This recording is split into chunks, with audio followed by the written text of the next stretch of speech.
ನಮಸ್ಕಾರ. ಕೆರ ಆವಿಗೆ ನಡೆದು ಬಂದ ದಾರಿ ಕಾಗೆ ವಿಷ್ಟಿಪ ಹೊನ್ನ ಕಳಶಕ್ಕಿಂತ ಒಡೆಯ ಜೋಗೈಸುವ ಅಡಿ ಚಮ್ಮಾವಿಗೆಯ ಮಾಡಯ್ಯ ಕೂಡಲ ಸಂಗಮ ದೇವ. ಕಾಗೆ ಹೊಲಸು ಮಾಡುವ ಗುಡಿಯ ಮೇಲಿನ ಹೊನ್ನ ಬಂಗಾರದ ಕಳಶ ಆಗೋದಕ್ಕಿಂತ ಒಡೆಯ ಜೋಪಾನವಾಗಿ ನೋಡಿಕೊಳ್ತಕ್ಕಂಥ ಆವಿಗೆ ಕೆರ ಕಾಲ್ಮರೆಯಾಗದನ್ನ ಬಸವಣ್ಣರು ಬಯಸ್ತಾರೆ. ಇದರ ಆಧ್ಯಾತ್ಮಿಕ, ಸಾಂಸ್ಕೃತಿಕ, ಕಾಯಕ ತತ್ವಗಳನ್ನು ಕುರಿತಾಗಿ ನಾವು ಆಳವಾಗಿ ವಿವೇಚಿಸಬಹುದು, ಚರ್ಚಿಸಬಹುದು. ಆದರೆ ನಮ್ಮ ಇಂದಿನ ವಿಷಯ ಆವಿಗೆ ಕೆರ ಕಾಲ್ಮರಿಯ ಪ್ರಾಚೀನತೆಯನ್ನು ಕುರಿತಾಗುತ್ತೆ.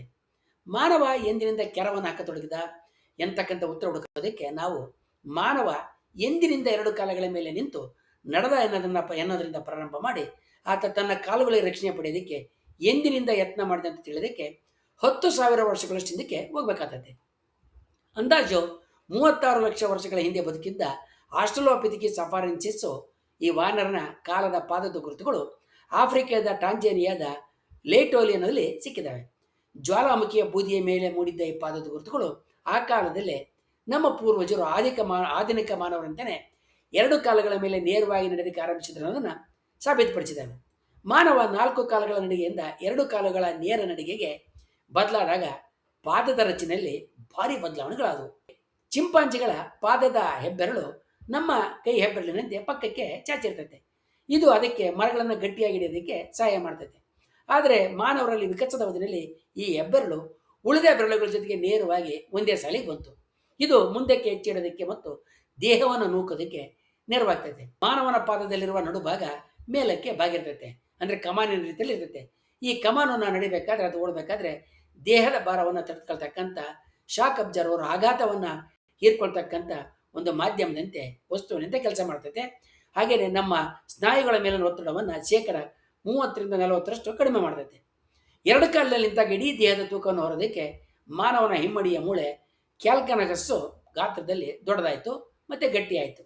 ಮರ ಹತ್ತುವ ಅಗತ್ಯ ತಪ್ಪಿದ್ರಿಂದ ಮಾನವನ ಕಾಲುಬೆರಳುಗಳು ಚಿಕ್ಕದಾದವು. ಇದು ನೆಲದ ಮೇಲೆ ದೀರ್ಘಕಾಲ ಓಡೋದಕ್ಕೆ ಮತ್ತು ಸಮತೋಲನವನ್ನು ಕಾಯ್ದುಕೊಳ್ಳೋದಕ್ಕೆ ನೆರವಾಗ್ತೈತೆ.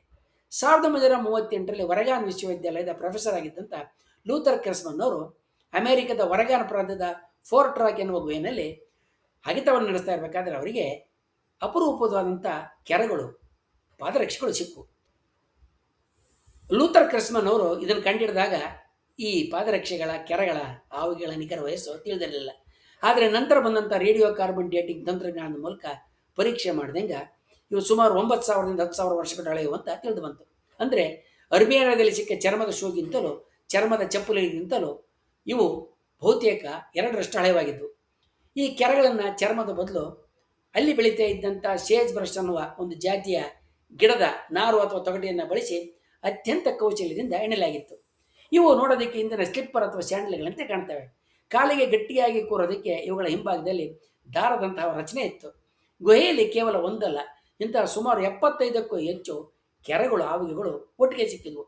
ಸುಮಾರು 7,500 ವರ್ಷಗಳ ಹಿಂದೆ ಆ ಭಾಗದಲ್ಲಿದ್ದಂಥ ಮೌಂಟ್ ಮಜಾಮಾ ಎನ್ನುವ ಜ್ವಾಲಾಮುಖಿ ಸ್ಫೋಟಗೊಂಡಾಗ ಸಿಡಿದಾಗ ಹೊರಬಂದಂಥ ದಪ್ಪನಾದ ಬೂದಿಯ ಪದರ ಈ ಗುಹೆಯನ್ನು ಸಂಪೂರ್ಣವಾಗಿ ಮುಚ್ಚಿ ಹಾಕಿತು. ಈ ಬೂದಿ ಮತ್ತು ಗುಹೆಯ ಒಣಹವೆ ಸಸ್ಯದ ನಾರಿನಿಂದ ಮಾಡಿದಂಥ ಈ ಸ್ಯಾಂಡಲ್ಗಳು ಈ ಕೆರೆಗಳು, ಹುಲ್ಲಿನ ಕೆರೆಗಳು ಕೊಳೆದಂತೆ ತಡೆದು ಸಾವಿರಾರು ವರ್ಷಗಳ ಕಾಲ ಕಾಪಾಡಿಕೊಂಡು ಬಂತು. ಈ ಕೆರ ಕಾಲ್ಮರಿಗಳು ಮಾನವರು ಸುಮಾರು 10,000 ವರ್ಷಗಳ ಹಿಂದೆಯೇ ಕೇವಲ ಬದುಕುಳಿಯುವಂಥದ್ದಲ್ಲಿ ಇರದೆ ಪರಿಸರಕ್ಕೆ ಹೊಂದಿಕೊಂಡ ತಂತ್ರಜ್ಞಾನ ಮತ್ತು ಕರಕುಶಲ ಕೌಶಲಗಳನ್ನ ಅಭಿವೃದ್ಧಿಪಡಿಸಿಕೊಂಡಿದ್ದು ಅದಕ್ಕೆ ದಾಖಲೆಯಾಗಿದ್ದಾವೆ, ಸಾಕ್ಷಿಗಳಾಗಿದ್ದಾವೆ. ಇದು ಆ ಕಾಲದ ಜನರಿಗೆ ಸಸ್ಯ ನಾರುಗಳ ಗುಣಲಕ್ಷಣಗಳ ಅರಿವು ಮಾತ್ರ ಅಲ್ಲದೆ ಅವುಗಳನ್ನು ಉಪಯುಕ್ತ ವಸ್ತುಗಳಾಗಿ ಪರಿವರ್ತಿಸ್ತಕ್ಕಂಥ ತಾಂತ್ರಿಕ ಜ್ಞಾನ ಕೂಡ ಇತ್ತು ಅನ್ನೋದನ್ನು ಸೂಚಿಸ್ತದೆ.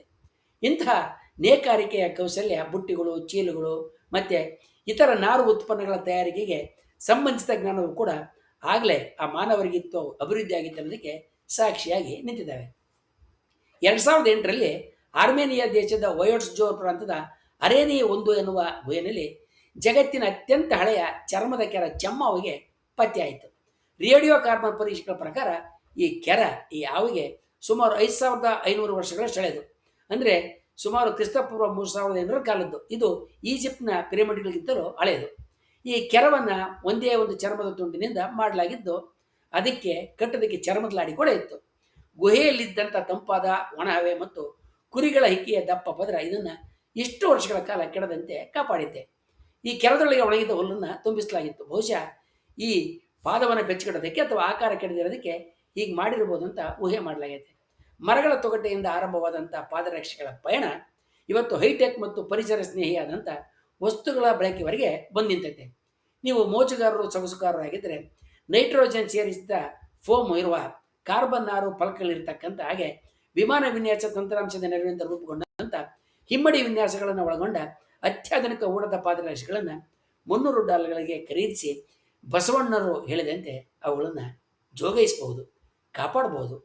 ಮಾನವ ಕೆರ ಆವುಗೆಗಳನ್ನು ತಯಾರಿಸಿ ಬಳಸಿದಂತೆ ಬಟ್ಟೆಗಳನ್ನು ಎಂದಿನಿಂದ ತೊಟ್ಟ ಅನ್ನೋದಕ್ಕೆ ಕುರಿತಾದಂಥ ವಿಡಿಯೋ ಇದೆ.